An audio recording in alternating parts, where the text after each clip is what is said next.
अस्सलाम वालेकुम रहमतुल्लाहि व बरकातुहू। सिर्फ 3 फ्रूट और सेक्स पावर इंग्रेव्स मर्दाना कमजोरी के लिए जो हजारों दवाइयाँ कैप्सूल मेडिकल स्टोर से वगैरह खा कर अपने गुर्दे तबाह कर चुके हैं, उनके लिए वरदान से कम नहीं ये वीडियो।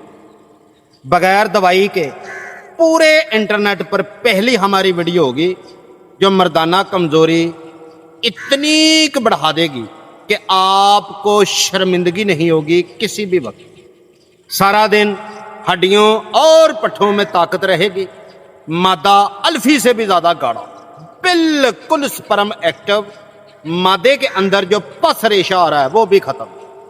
बे औलादों के लिए जो मायूस लोग बैठे हैं, जिन्हें शर्मिंदगी होती है, कहते हैं कि हम करीब जाते हैं ऐन वक्त पर उज़ु तनासन जो है बिल्कुल सुंगड़ जाता है, बच्चों की तरह हो जाता है, शहवत टूट जाती है।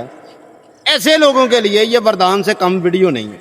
अगर आप हमारे कहने पर ये 1 हफ्ता इस्तेमाल कर लेते हैं तो सबसे पहली बात कि पट्ठों का खचाव खत्म हो जाएगा, टांगों में जो बेचैनी होती है, रीढ़ की हड्डी में दर्द होती है, पट पिनियाँ फूलती हैं, सांस फूलता है, थकावट, चिड़चिड़ापन जो होता है, गुस्सा, ये खत्म। मुस्तयनी वाले लोग इसे इस्तेमाल करें जो हाथों की गलतियों से अपनी जिंदगी तबाह कर चुके हैं। बड़ा कमाल दिलचस्प ये वीडियो आपकी नजर कर रहे हैं हम, और हजारों लोग जो दवाइयां खा के तबाह हो चुके हैं ना, उनके लिए तो ये वीडियो किसी भी खोए बर्फी से कम नहीं।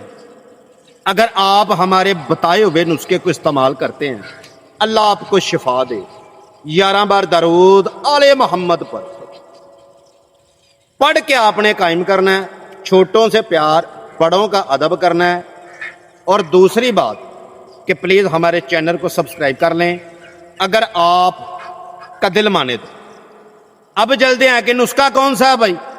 नुस्खा है जिनसिंग 50 ग्राम, सफ़ेद मूंगफली 50 ग्राम, सगंध नगोरी 50 ग्राम, ताल बखाना 25 ग्राम, इसकबोल का छिलका 100 ग्राम, भुने हुए चने 1 किलो। भुने हुए चने अलग रख लीजिए, बाकी तमाम चीज़ों को कुट पीस लीजिए। ये दूध के साथ 1 चम्मच 3 टाइम आपने लेना खाली पेट। और भुने हुए चने 100 ग्राम डेली इस्तेमाल करें, और साथ में दालचीनी और लौंग का कावा आप इस्तेमाल करें।